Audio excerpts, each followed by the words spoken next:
नमस्कार, म जगदीश खरेल। कार्यक्रम टक अफ द टाउनमा यहाँहरूलाई हार्दिक स्वागत छ।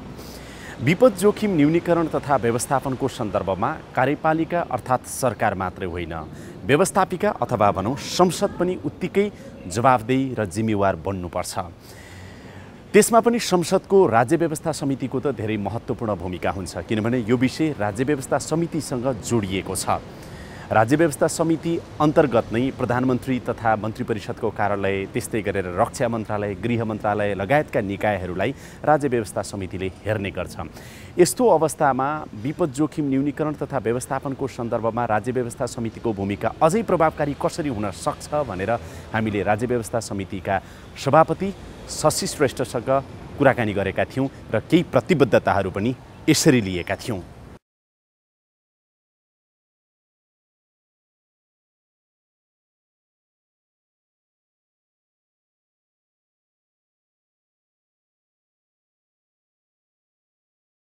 सभापतिज्यू, यो एकचोटि तपाईँको प्रतिबद्धता पढेर सुनाइदिनुहोस् न।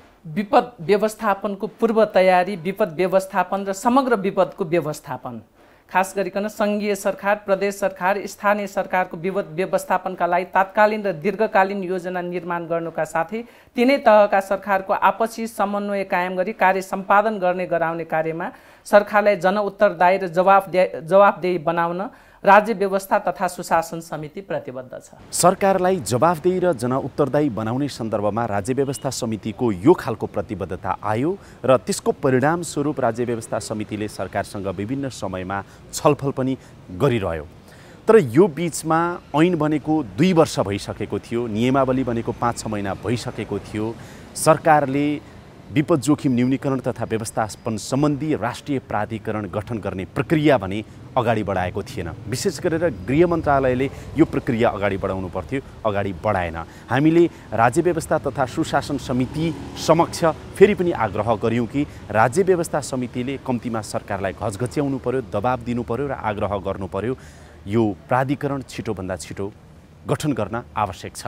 परिणामस्वरूप यसलाई गम्भीर रूपमा आत्मसात गर्दै संसदको राज्य व्यवस्था तथा सुशासन समितिले गृहमन्त्री, गृह सचिव, सुरक्षा निकायका प्रमुखहरू लगायतलाई बोलाएर राज्य व्यवस्था समितिमा छलफल गरेको छ कि प्राधिकरण कहिले गठन हुन्छ भनेर। सोही छलफल आज हामी यहाँहरू समक्ष जस्ताको तस्तै प्रस्तुत गर्दैछौँ। विश्वका 20 मुलुकहरू विपद जोखिमको उच्च स्थानमा रहेको मध्ये नेपाल पनि एक हो। बहुप्रकोपीय विपद जोखिमका हिसाबले नेपाल 20औं स्थानमा पर्दछ। नेपाल विभिन्न खालका प्राकृतिक प्रकोपहरूबाट प्रभावित छ। विभिन्न खालका अध्ययन अनुसन्धानले पनि नेपाल विपद जोखिमको उच्च स्थानमा रहेको देखाएको छ।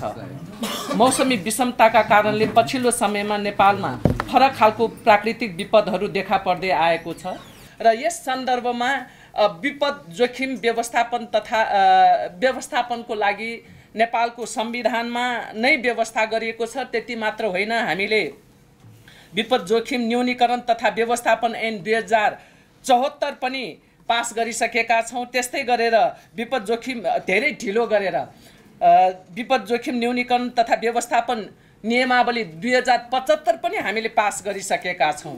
तर पनि तिनको प्रभावकारी चाहिँ कार्यान्वयन हुन सकिरहेको छैन। विपद जोखिम व्यवस्थापनका लागि मन्त्रालयले पूर्व तयारी, प्रतिकार्य, पुनर्लाभ र पुनर्निर्माण कार्यमा के कसरी कार्यहरू अघि बढाएको छ, सोका सम्बन्धमा समितिलाई विस्तृत रूपबाट जानकारी गराउनको लागि गृह मन्त्रालयका सचिवजीलाई समय उपलब्ध गराउँछु। सचिवजी, अब पछिल्लो 1 वर्षमा हामीले के गर्यौँ भन्ने खालको कुरो चाहिँ म सरर भन्न चाहन्छु। विपद जोखिम न्यूनीकरण राष्ट्र नीति 75 को तर्जुमा तथा स्वीकृति भयो। विपद जोखिम न्यूनीकरण राष्ट्रिय रणनीतिक कार्ययोजना 1830 पनि स्वीकृति भयो।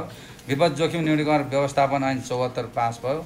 विपद जोखिम न्यूनीकरण तथा व्यवस्थापन नियमावली 76 तर्जुमा भएर स्वीकृति भयो। राष्ट्रिय विपद कार्य प्रतिकार ढाँचे 77 पनि यो संशोधन भयो र विपदको समय सब व्यवस्थापन सम्बन्धी निर्देशिका 2068 तर्जुमा र स्वीकृति भयो र संशोधन भयो। विपद सूचना व्यवस्थापन प्रणाली निर्देशिका 76 निर्माण कार्य र परीक्षण सुरु भएको छ।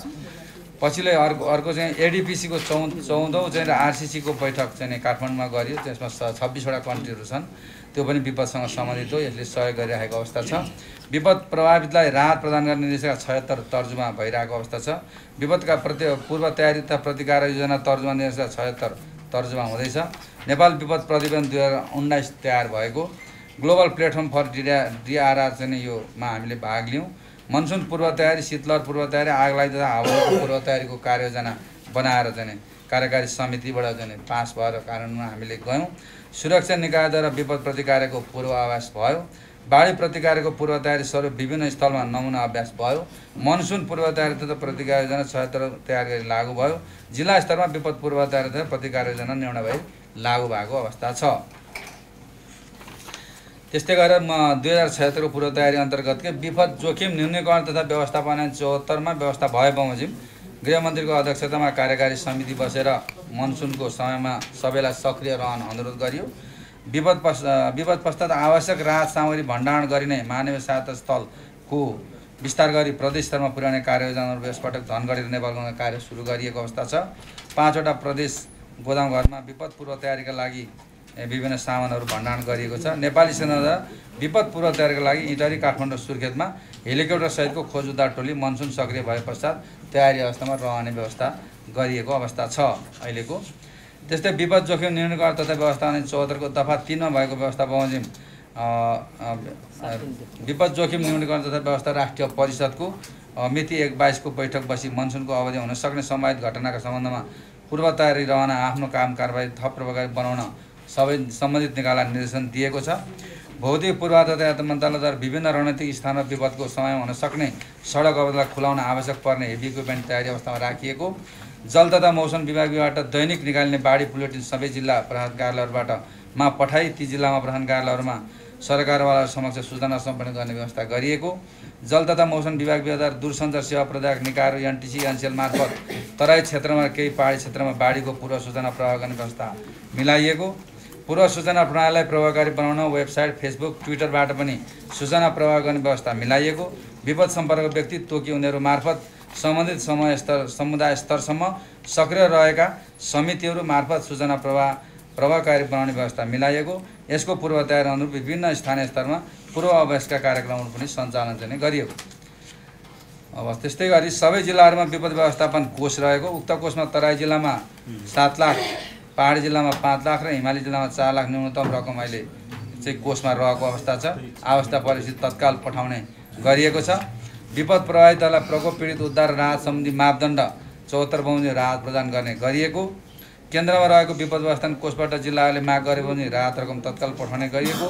हाल उक्त कोषमा करिब 1.5 अरब रकम रहेको। आवश्यकताअनुसार कार्यकारी समिति अधिकारीले त्यसको उपयोग गर्न सकिने व्यवस्था गरिएको। संयुक्त राष्ट्र सङ्घीय मानवीय संयोजकको कार्यालयबाट पनि तराईका जिल्लाहरूमा हुन सक्ने डुबान सम्बन्धी कार्यका लागि मनसुन कार्ययोजना बनाई कार्यान्वयनमा चाहिँ ल्याइएको। नेपाल रेड क्रस सोसाइटीले मनसुनको समयमा हुन सक्ने सम्भावित क्षतिलाई न्यूनीकरण गर्न आफ्नो शाखा तथा उपशाखाहरूलाई सक्रिय पारेको। मनसुन आपतकालीन कार्ययोजनामा नै कार्यान्वयनमा ल्याइएको। अब यसमा म विपद व्यवस्थापनमा अहिले केही समस्या र चुनौती छन् त्यो कुरालाई म यहाँ उल्लेख गर्न चाहन्छु। विपद जोखिम नक्साङ्कन तथा अध्ययन अनुसन्धानको कमी रहेको छ। हाम्रो म्यापिङ छैन। विपद कहाँ हुन्छ भन्ने कुरो खासै हुन नसकेको अवस्था हो। हामीले अहिले म्यापिङ छैन। यो ठाउँमा बढी जोखिम छ भनेर त्यो म्यापिङ गरिरहेको अवस्था छैन। सङ्घ, प्रदेश र स्थानीय तहका बिचमा अधिकार क्षेत्र र जिम्मेवारीका सम्बन्धमा बुझाइमा एकरूपता नहुनु। अब यसमा 3टै तहले चाहिँ नै अहिले विभिन्न ठाउँमा केही घटना घट्यो भने 3टै तहको सहयोगको अपेक्षा गर्न थालिएको। स्थानीयले दिने छुट्टै छ, त्यो चाहिँ प्रदेशले दियो, अब सङ्घले दिएन भन्ने खालको चाहिँ नै अहिले त्यो हुन थालेको छ। यसलाई कसरी अब एक ठाउँबाट दिएपछि राज्यकै पैसा हो भन्ने चाहिँ नै सोच चाहिँ डेभलप गर्न सकिएको छैन। त्यो बुझाइमा प्राधिकरण स्थापना भइसकेको छैन। यो स्थापना हुने क्रममा छ र प्राधिकरण स्थापना भएपछि अहिले गृह मन्त्रालयको विपद व्यवस्थापन महाशाखाले गरिआएको कामलाई चाहिँ र कोअर्डिनेसनको काम चाहिँ पार्टमा चाहिँ लैजाने भन्ने छ। अब सुरक्षा निकायको परिचालन तथा काम कर्तव्य अधिकारको बारेमा मैले यसलाई खासै उल्लेख गर्न मैले चाहिनँ। समन्वयक सनेन्द्र चाहिँ अब तहगत सरकार, समिति र प्राधिकरण बिचको कार्य प्रक्रियाको बारेमा यहाँ प्रदेश सरकारसँग कसरी, राष्ट्रिय परिषद, कार्यकारी समितिसँग कसरी, स्थानीय तहसँग कसरी चाहिँ लिङ्क गरिएको छ भन्ने कुरो र गृह मन्त्रालयसम्म ले चाहिँ कसरी चाहिँ परिचालन गर्छ भन्ने कुरो यहाँ यो चाहिँ हामीले चाहिँ एउटा अर्गेनोग्रामबाटै देखाइएको अवस्था छ। यो अहिले चलिरहेको चाहिँ हाम्रो अनुसारको चाहिँ हामीले चाहिँ परिचालन गरेको यही अनुसार परिचालन गरेका छौँ। र एउटा यहाँ चाहिँ राष्ट्रिय आपतकालीन कार्य सञ्चालन केन्द्र भन्ने एनइओसी भन्छ, नेसनल इमर्जेन्सी अपरेसन सेन्टर। यो चाहिँ यहाँ चाडा चाहिँ नै रहेको अवस्था छ अहिले। यो केन्द्रीयको तहगत समन्वय समिति र केन्द्रको चाहिँ एनयुसी यो गृह मन्त्रालयमा चाहिँ राष्ट्रिय आपतकालीन कार्य सञ्चालन केन्द्र छ। प्रदेशमा चाहिँ यो प्रोभिन्स इमर्जेन्सी अपरेसन सेन्टर अहिले 5 वटामा चाहिँ छँदैछ। हामीले चाहिँ 5 वटामा 2टामा स्थापनाको क्रममा रहेको अवस्था हो र चाहिँ जिल्लामा चाहिँ 52 वटा जिल्लामा चाहिँ डिस्ट्रिक्ट इमर्जेन्सी अपरेसन सेन्टर रहेको छ र लोकल लेभलमा पनि अहिले स्थापना हुने क्रममा स्थानीय तहको 753मा चाहिँ लोकल इमर्जेन्सी अपरेसन सेन्टर स्थापनाको चाहिँ कार्यक्रम अगाडि बढेको अवस्था हो। त्यसैले यो आफ्नो आफ्नो तहबाट चाहिँ आफ्नो आफ्नो सरकारले चाहिँ गर्ने र यो अनुसार चाहिँ परिचालन हुने भन्ने चाहिँ रहेको अवस्था छ। र विपद जोखिम न्यूनीकरणका क्षेत्रमा पर्याप्त लगानी नहुनु, यस क्षेत्रमा राज्यको लगानी यकिन गर्न नसकिनु र बाह्य सहयोग समेत छरिएको अवस्थामा चाहिँ विभिन्न ठाउँमा छरिएको अवस्था छ। यसलाई चाहिँ अब विपदलाई त्यति महत्त्वपूर्ण रूपमा चाहिँ राज्यले पनि अहिले लगानी गरेको अवस्था चाहिँ देखिँदैन। माननीय श्री जनार्दन शर्मालाई यही विषयमा केन्द्रित रहेर आफ्नो जिज्ञासा राख्नको लागि समय उपलब्ध गर्नु। यहाँ गर्नुपर्ने कुराहरूमा सचिवजीले धेरै राखिसक्नुभयो, तयारीको कुरा पनि सुनाउनु भयो, कामको कुरा पनि सुनाउनु भयो, त्यसको लागि म धन्यवाद नै दिन चाहन्छु। मात्रै के 1-2टा सुझाव म के राख्न चाहन्छु त भन्दाखेरि यो छिटोभन्दा छिटो प्राधिकरण गठन गर्नुहोस्। प्राधिकरण गठन गर्नुभयो भने तपाईँहरूलाई कामको बोझ अझ कम हुन्छ। त्यसले स्थानीय तह प्रदेश तहमा सम्म पनि गएर समन्वय गरेर काम गर्न हुँदा तपाईँहरूको डेटाको समस्या छ, यो सबै समस्या समाधान हुन्छ। प्राधिकरण यो हामीले विपद न्यूनीकरण तथा व्यवस्थापन ऐन 2074 हामीले अत्यन्त तीव्रतामा पारित गरेका हौँ। धेरै वर्षदेखि रोकिएको थियो, त्यति बेला त्यसलाई राज्य व्यवस्था समितिमै हामीले व्यापक छलफल गरेर त्यसलाई पारित गरेका छौँ। त्यसले धेरै मद्दत पुर्याउँछ। अलिकति कानुनी जटिलता समस्यालाई पनि त्यसले समाधान गरेको छ। त्यहाँ विशेष जोड दिनका लागि म आग्रह गर्न चाहन्छु। त्यसो भयो भने किन सबै कुरा मन्त्रालयले गर्न सक्दैन, भ्याउँदैन। त्यसले गर्दाखेरि तपाईँहरूलाई सजिलो हुन्छ। मेरो एउटा मात्रै सुझाव त्यो छ। दोस्रो कुरा डेटा आदि इत्यादिको कुरा समस्या होइन, सफ्टवेयर बनाउनुहोस् न, होइन। सफ्टवेयर मार्फत अपडेट हुने अवस्था सिर्जना गर्नु भने स्थानीय तहले त्यहाँ हाल्छ, यहाँ आइहाल्छ, प्रदेशले त्यहाँ राख्छ, यहाँ आइहाल्छ। त्यो सजिलो कुरा छ नि आजको दुनियाँमा। त्यसमा पनि धेरै समस्या जस्तो मलाई लाग्दैन। म एउटा कुरा मात्रै सुझाव राख्न चाहन्छु। यो उद्धारको लागि पहिलो को त, उद्धारको पहिलो व्यक्ति को हो त? त्यस्तो हुँदाखेरि जनचेतना मतलब विकास गर्न पनि उद्धारमा पनि प्राथमिकता रोल कसले खेल्छ त भन्दाखेरि प्रहरी चौकी पनि के हुन्छ, गाउँको मतलब सब हरेक गाउँमा त हुँदैन, प्रहरी नै पहिलो छ अहिलेसम्म। तर हामीले यो ऐनमा एउटा कुरा के राखेको छ भने स्थानीय भोलिन्टियरको कुरा छ। भोलिन्टियरहरू निर्माण गर्ने कुरा छ। भोलिन्टियरहरू हामीले तल स्थानीय तहमा तयार भयो भने पहिलो भोलिन्टियर हुन्छ, दोस्रो नेपाल प्रहरी हुन्छ। किनभने भोलिन्टियर त्यही घटना गर्ने ठाउँमा हुन्छ। त्यसले जनचेतनामा पनि अन्य उद्धारमा पनि त्यसले के अरे जनतालाई सचेत बनाउने र त्यसलाई सुरक्षित गर्ने पनि मद्दत पुर्याउँछ। त्यस कारणले त्यो कुरा प्राधिकरण गठन गर्नु भने छिटो कार्यान्वयन होला र मन्त्रालयको तर्फबाट पनि त्यो कुरा स्थानीय तहसिल समन्वय गरी कार्यान्वयन गरेर उनीहरूलाई ट्रेनिङ दिने। प्रहरी, सशस्त्र प्रहरी, नेपाली सेनाका यो द्वन्द्व सम्बन्धी इकाइहरूमा ट्रेनिङ दिने भन्ने पनि हाम्रो छलफल हो। त्यसको स्पिरिट त्यो हो। त्यस कारणले त्यहाँबाट ट्रेनिङ दिएर त्यहाँ एउटा जनशक्ति तयार गर्नुभयो भने मद्दत पुग्छ। त्यतातिर ध्यान जाओस्। त्यो टास्क फोर्सको रूपमा त्यसले काम गर्छ। स्थानीय टास्क फोर्सको रूपमा त्यसले काम गर्ने भएको हुनाले सामान्य खालको हामीले उनीहरूलाई ट्रेनिङ र केही उपाय अथवा केही सामग्री उपलब्ध गराउँदाखेरि धेरै न्यून गर्न सक्ने सम्भावना भएको हुनाले मैले यति मात्रै एउटा सुझावको रूपमा राख्न चाहन्छु। अन्य कुराहरू जो अगाडि बढाउनु भएको छ त्यसलाई तीव्रतामा हामी लैजाउँ। अहिलेसम्म नेपाल प्रहरी नै सबभन्दा अगाडि छ, त्यसपछि सशस्त्र नेपाली सेना र अन्य सुरक्षा निकायहरूले नै भूमिका खेलेको कुरा छ। हामीले जनतालाई जोड्ने कुरा जो छ नि, अहिले जो भन्नुभयो नि सचिवजीले, अहिले पनि फेरि जिल्ला प्रमुखतिर मात्रै मुख ताक्ने भन्ने कुरा के छ भन्दाखेरि यो कुरा कार्यान्वयन हुँदा यो ऐनको महत्त्वपूर्ण कुरा भनेको एउटा त्यो हो, जनतालाई नै सहभागी बनाउने कुरा प्रधान भएको हुनाले त्यो भोलिन्टियरले गर्छ।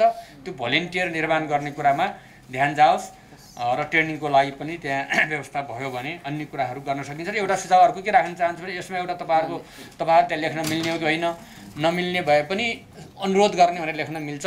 हाम्रो सिमानामा हुने डुबानहरू है, सिमानामा हुने डुबानहरूको सन्दर्भमा हामीले भारतसँग निरन्तर छलफल गरेर कहाँ कहाँ हाम्रो केले समस्या पारेको छ, बाटोले समस्या कहाँ पारेको छ, होइन, अन्य बाँधहरूले समस्या कहाँ पारेको छ भन्ने कुराको वार्ता, छलफल र त्यसको समाधानको कुरा त्यहाँ राख्नु पर्यो। किनभने जस्तो नारायणपुर गाउँ डुब्ने कुरा, अन्य क्षेत्रहरू डुब्ने कुरा, बाँकीका कतिपय क्षेत्र डुब्ने कुरा अथवा कोशीका कतिपय कुराहरू डुबानसँग हाम्रो मात्रै कुरा नभएर हाम्रो छिमेकी मुलुक भारतसित पनि सम्बन्धित कुरा भएको हुनाले त्यहाँ वार्ता, संवाद, छलफल र समाधान गर्ने स्तरमा गर्ने कार्ययोजनामा यहाँ राखिनु पर्यो। मान्य श्री रेखा शर्मा। अब हाम्रो सरकारको पनि अन्तर्निकायको समन्वयको समस्या छ के काम गर्ने बेलामा काम गर्न गयो अनि हाम्रो सबै मन्त्रालयका सचिवहरू यताउता भनेर हामीले हेरिरहेका छौँ। त्यो अन्तर्निकाय समन्वय होस् भनेर पनि हो, त्यो उसमा उसमा परिषदमा अरू समितिहरू पनि यहाँ छन्, त्यसमा हामीले त्यो राखेका छौँ। तर पनि के त भन्दाखेरि अन्तर्निकाय सरकारकै अन्तर्निकायको समन्वयको अभावमा पनि हामीले डिजास्टरपछि गर्ने कामहरू पनि ढिलाइ भएका पनि हाम्रा छन्। त्यसकारण तिनलाई बरु कानुन रूपमा केही बाधक छन् भने कहाँनिर मिलाउने हो। अब यहाँ फेरि डिजास्टरको बेला आउनलाई सक्यो होइन, फेरि समस्या आउनलाई सक्यो। त्यसकारणले कहाँनिर कानुन रूपमा मिलाउनु पर्यो, कानुन रूपमा समस्या कहाँ छन् त्यो पनि तयारी गर्नु पर्यो मन्त्रालयले भन्ने मेरो एकदमै आग्रह छ। त्यो बरु छिटोभन्दा छिटो समितिले पनि त्यसलाई ध्यान दिने होइन, उतैबाट संसदबाटै पास गर्ने हो भने पास गरौँ सल्लाह गरेर यहीँ ल्याउनुपर्छ भन्ने पनि भएन, त्यो गरौँ। र अर्को यो हाम्रो जस्तो हेर्दाखेरि एकदमै हाम्रो विगतको समीक्षा गर्न पर्ने देख्छु मैले। जस्तो 72 सालको जुन बाढी पहिरो भयो 4वटा जिल्लामा दाङ बाँके बर्दिया सुर्खेतको जुन भयो, अहिलेसम्म पनि तिनी मान्छेहरू त्यो छानामुनी आउन नसकेका अवस्था देखिन्छ। त्यसकारणले गर्दाखेरि यो डिजास्टर पछिका कामहरू असाध्यै ढिलासुस्ती भए यो कुरालाई पनि अलिक बढी ध्यान दिनु पर्यो। र हामीले देख्यौँ यही अब 74 सालमा यो कानुन पास भएको छ, 76 सालमा आएर बल्ल नियमावली बनाएको छ। अब अहिलेको गृह सचिवको सिग्नेचर देखेँ मैले, अब बल्ल अहिले आएर त्यो नियमावली बन्यो। अनि 2-2 वर्ष नियमावली बन्न लाग्छ भने अनि हामीले काम कसरी छिटो गराउला। त्यसकारण अब नियमावली निर्देशिका के गर्न पर्ने हो छिटोभन्दा छिटो गर्नु पर्यो। र प्राधिकरण पनि छिटो गठन गर्नु पर्यो। प्राधिकरण अहिलेसम्म भएन, वास्तवमा कार्यकारी त्यो बढी भनेकै प्राधिकरण हो। मान्य श्री महेश्वर जङ गहतराज। खास गरी कानुनी र नीतिगत रूपले बलियो हुँदै गएको कुरा यहाँ सचिवजीले राख्नुभएको छ, यो राम्रो पक्ष भयो। यसको संरचना छिटो तयार गर्नु पर्यो। मान्यजीहरूले अगाडि भने जस्तै यसको संरचना छिटो तयार गरेर यसलाई अगाडि बढाउन जानु पर्यो। र मैले खास गरी म आफै डुबान क्षेत्रको सांसद पनि हुँ, त्यसैले मैले अरू धेरै नीतिगत कुरा राख्नुभन्दा अहिले गर्नुपर्ने ठोस कामको बारे मात्रै केही कुरा राख्छु। पहिलो कुरा जुन क्षेत्रलाई अहिले अति जोखिम भनेर भनिएको छ र हामी हिमाल र पहाडमा हिउँ पर्नुको मतलब तराईमा डुबान हुन्छ भन्ने कुरालाई सबभन्दा बढी नजर राख्नुपर्ने छ। र त्यो हिसाबले तराईले सबभन्दा बढी डुबानको चपेटामा पर्छ भन्ने कुराको सङ्केत हिजोकै बाँकिएको त्यो घटनाले पनि देखाएको छ। त्यसले उद्धार सामग्रीहरूको व्यवस्थापन सबैतिर गर्नु पर्यो। मान्य श्री दिलेन्द्र प्रसाद बडु। पहाडी जिल्लाहरूमा सडक निर्माणका नाममा बिना सामान्य सर्वे पनि छैन, कसले रोक्ने, कसले हेर्ने, गभर्मेन्टले त्यसलाई नियन्त्रण गर्न सकेन भने त यसपालि त अझै देखिरहेका छौँ। पहाडी जिल्लाहरूमा अधिकांश जेसिबी लगाएको छ, खनिदिएको छ, बाटो छोडिदिएको छ, फेरि त्यसलाई जति बन्यो त्यसलाई पक्का बनाउँदै गइदिएको भए त हुन्थ्यो, खनिदिएको छ। अब त्यो काँचो माटो यसपालिको वर्षाले मलाई लाग्छ धेरै ठुलो परिस्थिति। अब पहाडमा पहिरो जाने, त्यो पहिरो आखिर क्रमशः नदी पानी हुँदै आउने तराईमै हो, तराईमा बाढीको भल्युम बढ्दैछ यसपालि। त्यस कारणले भारतको सीमासितको समन्वय गर्ने कुरादेखि लिएर त्यसले हुने थप क्षति यसपालि हुँदैछ भन्ने पूर्व तयारी हामीलाई विशेष रूपले यसपटक जानुपर्छ भन्ने मलाई लागिरहेको छ एकतिर। दोस्रोतिर अब कानुन अनुसार बनेका हाम्रा संरचनाहरू छन्, अनि अनुसार तिनलाई समन्वयित गर्ने र खास गरी स्थानीय तहमा बढी तयारी रहने लजिस्टिक टुल्सहरू सपोर्टहरू खरिदमा स्थानीय तहलाई तयार गर्ने उनीहरूले बुझ्या पनि हुँदैन। केन्द्रले र प्रदेशले ज्यादा ध्यान दिनुपर्ने तयारीमा स्थानीय तहलाई राख्नुपर्छ भन्ने मलाई लाग्छ। मान्य श्री मीना पाण्डे। नदी कटानलाई चाहिँ बचाउनको लागि पनि त समन्वयकारी भूमिका गरेर त्यसलाई चाहिँ नि प्राथमिकतामै राखेर जानुपर्ने हुन्छ। तराईमा त धेरै बस्ती र गाउँ उर्वरा भूमि जति चाहिँ सबै बगरमा परिणत भएको छ। धन्यवाद। मान्य श्री रामसाय प्रसाद यादव। यो प्राधिकरणको कुरा छन्, यो प्राधिकरण सङ्घ स्तरमा र प्रदेश स्तरमा पनि गर्दा राम्रो हुन्छ भन्ने मेरो सुझाव छ। अरू विषयहरूमा जस्तै गरेर विपद जोखिम व्यवस्थापनका लागि पनि नेपालको संविधान र कानुनहरूमा हामी कमी छैनौँ, धेरै अगाडि छौँ। प्रतिबद्धताको सवालमा पनि हामी अगाडि नै छौँ। तर सवाल कार्यान्वयनको फेरि पनि सापेक्षतामा यो पटक गृह मन्त्रालयले धेरै कुराहरू गरेको अहिले हामीले पायौँ र यो बनाएका योजना कार्यान्वयन होस् भन्ने समितिले ध्यान आकर्षण गराउन चाहन्छ। र यो सँगसँगै अहिले केही विषयमा यहाँ निर्देशन दिने भन्ने समितिको कुरो भएको कारणले यसलाई म वाचन गरेर सुनाउँछु। विषम भू बनावट, कमजोर भौगोलिक अवस्था, मौसमी विषमता, जलवायु परिवर्तन, जनसङ्ख्या वृद्धि, अव्यवस्थित सहरीकरण, गरिबी, प्रकोप वा जोखिमको प्राविधिक पक्षको पर्याप्त ध्यान नदिई गरिने विकास निर्माण आदि कारणले नेपाल विभिन्न प्राकृतिक एवं अन्य प्रकोपबाट सिर्जित विपदको उच्च जोखिममा रहेको छ। विपदबाट हुन सक्ने सम्भावित जनधनको क्षति र आधारभूत सेवा सुविधामा कमी हुन नदिन विपद पूर्व तयारीले महत्त्वपूर्ण भूमिका निर्वाह गर्दछ। वर्षायामको समय पनि नजिकै आइ नै सक्यो भन्दा पनि फरक पर्दैन। नजिकै गरेको र विपद व्यवस्थापनका सन्दर्भमा समितिले समय समयमा निर्देशनहरू समेत दिँदै आएको सन्दर्भमा प्राकृतिक एवं अन्य प्रकोपहरूबाट हुन सक्ने विपदका सम्भावित घटनाहरूबाट मानवीय एवं भौतिक क्षति न्यून गर्न विपद पूर्व तयारी तथा आपतकालीन प्रतिकारलाई व्यवस्थित र मजबुत बनाउन जरुरी छ। उपरोक्त विषयहरूलाई मध्यनजर गरी समितिले सरकार समक्ष देखाएका निर्देशनहरू जारी गर्दछ। कमा आगामी मनसुनमा हुन सक्ने बाढी, पहिरो, नदी कटान, हावाहुरी, चट्याङ, महामारी, भूकम्प आदि जस्ता विपदबाट जनधन र स्वास्थ्यमा पुर्याउन सक्ने जोखिमको आकलन र विश्लेषण गरी त्यसतर्फ सजग रहन तत्काल राहत तथा उद्धार कार्यका लागि सुरक्षा निकाय, विपद व्यवस्थापनसँग सम्बद्ध सङ्घीय, प्रादेशिक र स्थानीय समिति तथा निकायहरूको अधिकतम परिचालन गरी विपद व्यवस्थापनका पूर्व तयारी तथा प्रतिकारी योजना अनिवार्य रूपमा कार्य गर्न नेपाल सरकार गृह मन्त्रालयलाई निर्देशन दिने। ख विपद जोखिम व्यवस्थापन सम्बन्धी कार्यमा एकरूपता ल्याउन र पूर्व तयारी, प्रतिकार्य, पुनर्लाभ र पुनर्निर्माण कार्यमा सम्बन्धित निकायहरूबीच समन्वयात्मक भूमिका निर्वाह गर्न र विपद व्यवस्थापन सम्बन्धी क्रियाकलापको प्रभावकारी कार्यान्वयन एवं सञ्चालन गर्न राष्ट्रिय विपद जोखिम न्यूनीकरण तथा व्यवस्थापन प्राधिकरण यथाशीघ्र गठन गर्न नेपाल सरकार गृह मन्त्रालयलाई निर्देशन दिने। सँगसँगै यसमा जनताहरूको सहभागिता पनि जुन मान्यज्यूहरूले राख्नु भएको छ त्यो सहभागितालाई पनि चाहिँ ध्यान दिने। यिनै कुराहरू राख्दै मान्य मन्त्रीज्यू, सचिवजी, दुवै प्रहरीका महानिरीक्षकज्यूहरू र सबैलाई पत्रकार मित्रहरू सबैलाई हार्दिक धन्यवाद भन्दै आजको बैठक यी समाप्त भएको जानकारी गराउँदछु। हस्, धन्यवाद।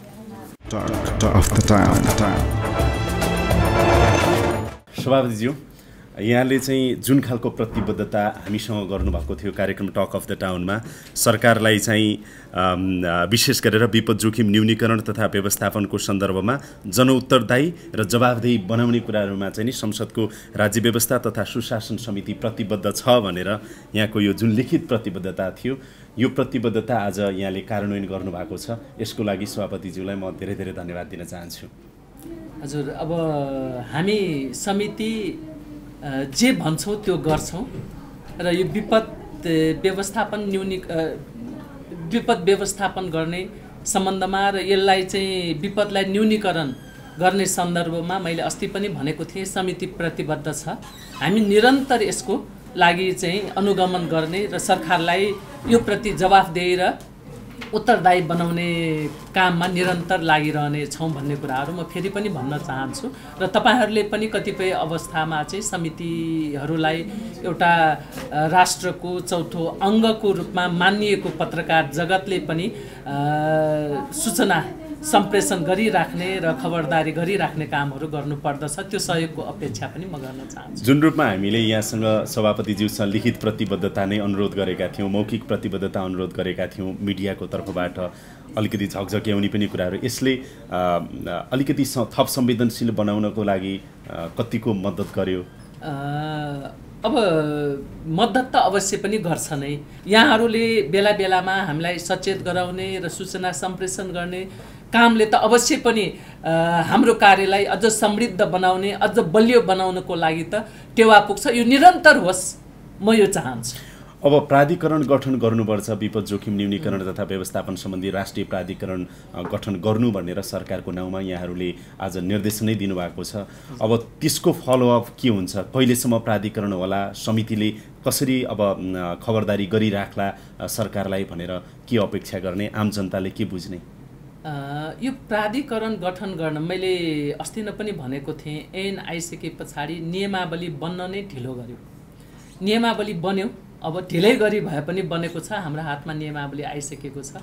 आइसके पछाडि यसलाई ढिला गर्नु हुन्न थियो, योभन्दा अगाडि नै यो बनिसक्नुपर्ने स्थिति हो। किनभने अहिले यो मौसम परिवर्तनको कारणले गर्दाखेरि जुन एउटा अस्वाभाविक किसिमका प्राकृतिक घटनाहरू घटिरहेको छ, यसले गर्दाखेरि सबैतिरको समन्वय, अस्ति हामी जाँदाखेरि पनि तिनै तहको सरकारहरूको बिचमा समन्वयको अभाव देख्यौँ। त्यो समन्वय कायम गर्नको लागि र चाहिँ विपत्तै सम्बन्धमा चाहिँ केन्द्रीकृत भएर काम गर्नको लागि प्राधिकरण छिटोभन्दा छिटो गठन गर्नुको हामीसँग विकल्प छैन। त्यही त मान्य सांसदज्यूहरूले पनि आज त्यही कुरा उठाउनु भयो, सभापतिज्यूले पनि लिखित रूपमा निर्देशन दिनुभयो भनेपछि यसको फलोअप कसरी हामी गर्छौँ। मैले भनिहालेँ, यसको लागि अनौपचारिक रूपबाट मन्त्रालयलाई हामीले यो ढिलो भयो गर भनेरै आइरहेकै विषयहरू हो। नियमावली नआएको बेलामा पनि छिटो ल्याऊ भनेर चाहिँ निरन्तर खबरदारी गरेको स्थिति हो र जब आइसके पछाडि यसलाई गठन गर्नको लागि पनि हामीले निरन्तर भनिरहेका छौँ। आज औपचारिक रूपबाट पनि हामीले निर्देशन दिइसकेका छौँ। मलाई लाग्छ आज गृह मन्त्रालयको तर्फबाट कुरा राख्ने सन्दर्भमा पनि हामी छिटो गर्छौँ भन्ने कुराहरू प्रतिबद्धता आइसकेको छ। त्यसकारणले यो छिटोभन्दा छिटो गठन गर्छ। हामी सधैँभरि हरेक कुरालाई सकारात्मक ढङ्गले सोच्नु पर्दछ भन्ने हो। गठन हुन्छ, यदि अब ढिलो भयो भनेदेखि हामी निरन्तर खबरदारी गर्छौँ र समितिले गर्नुपर्ने आफ्नो दायित्व पुरा गर्छ। आशा गरौँ 1-1.5 महिनामा प्राधिकरण गठनको प्रक्रिया कम्तीमा होइन, यो अगाडि गर्नुपर्दछ भन्ने हो। यो महिना लगाउने कुराहरू होइन, यो छिटो गर्नुपर्दछ भन्ने हो। भनेपछि 1 महिनाभित्र कम्तीमा प्राधिकरण बनिसक्छ भनेर अपेक्षा गरौँ। सरकारले बनाउला, बनाएन भने समितिको तर्फबाट किन बनाएनौ, के भइरहेछ भन्ने खबरदारी हुन्छ। हामीले गर्नुपर्ने कुरामा निरन्तर खबरदारी हामी गर्छौँ। स्वागतज्यू, धेरै धेरै धन्यवाद छ। अहिलेको लागि यो कार्यक्रम यहीँ बिट मार्ने अनुमति चाहन्छु। कार्यक्रम युनिटका सम्पूर्ण सहकर्मीहरूको साथमा मलाई पनि बिदा दिनुहोस्। नमस्कार।